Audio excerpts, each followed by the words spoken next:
Hey everyone, welcome back to Corporate Decoder. Today we're diving into aTyr Pharma's recent filing, and while it might sound like we're about to dissect a pharmaceutical company's annual meeting, spoiler alert, it involves a plan with stock options and incentives. This report reveals a proposal to pump up the number of available company shares and extend the deadline for stock options to 2035. What does it really mean for investors and employers? Let's find out. Before we get started, if you appreciate getting straight insights from corporate documents, make sure you're subscribed. We also have a Discord community linked in the description below where you can discuss this and more.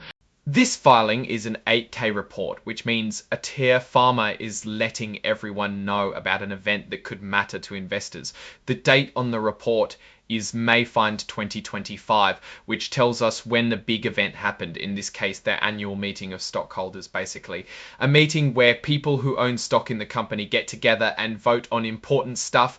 At the annual meeting, one of the big things that happened was the stockholders, the people who own the company's stock, voted to approve a change to the company's 2015 stock option and incentive plan. Think of it like a special program the company has for its employees to motivate them by giving them the chance to buy company stock.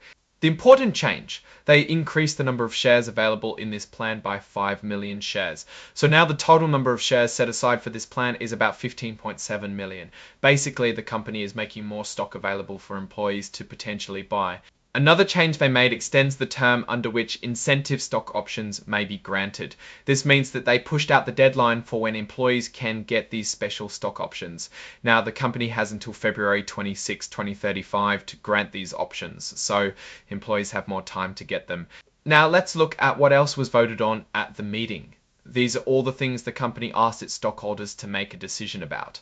First, they asked stockholders to elect 2 Class I directors to hold office until the 2028 annual meeting. So the stockholders had to vote on who they wanted to be on the board of directors, those who make important decisions for the company. Second, they asked stockholders to agree with the company's choice of Ernst & Young LLP as the company's independent accounting firm for the fiscal year ending December 31, 2025.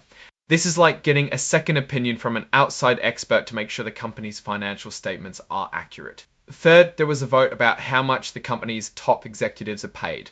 This vote is not binding, which means the company doesn't have to listen to it, but it gives the stockholders a chance to say whether they think the executives are being paid fairly. And fourth, they asked the stockholders to give the thumbs up to the changes they're making to the 2015 stock plan, which we already discussed earlier.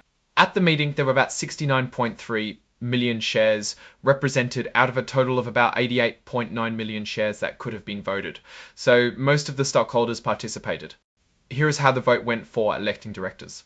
For Paul Schimmel, PhD, about 56.6 million votes were cast in favour and about 255,000 votes were withheld. Withheld votes are basically votes against, but they're counted separately. Also, about 12.4 million shares didn't vote. For Sarah L. Zagnon, MD, about 49 million votes were cast in favour and about 7.9 million votes were withheld. Also, about 12.4 million shares didn't vote. Here is how the vote went for approving Ernst & Young as the company's accounting firm. About 68.9 million votes were cast in favour. About 176,000 votes were neither for nor against, so overwhelmingly the stockholders agreed with the company's choice. Here is how the vote went for approving executive compensation. About 55.2 million votes were cast in favour, about 1.4 million votes were cast against, and about 257,000 votes were neither for nor against. Also, about 12.4 million shares didn't vote. Here is how the vote went for approving the changes to the 2015 stock plan. About 56.3 million votes were cast in favour, about 359,000 votes were cast against, and about 237,000 votes were neither for nor against. Also, about 12.4 million shares didn't vote. The exhibit list has the actual 2015 stock option and incentive plan as amended for anyone who wants to really dig into the details of this plan. So, what does this all mean?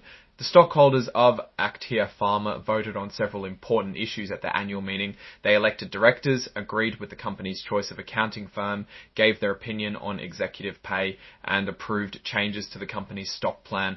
The approval of the stock plan amendment, in particular, signals a continued investment in employee incentives, potentially to attract and retain talent, but it also dilutes the value of existing shares somewhat, since there are now more shares available. Alright, that's our breakdown of aTyr Pharma's latest filing. What's your take on these numbers and what they signal for the company's future? Drop your thoughts in the comments. If this analysis was valuable, hitting that like button really helps, and subscribe for more deep dives.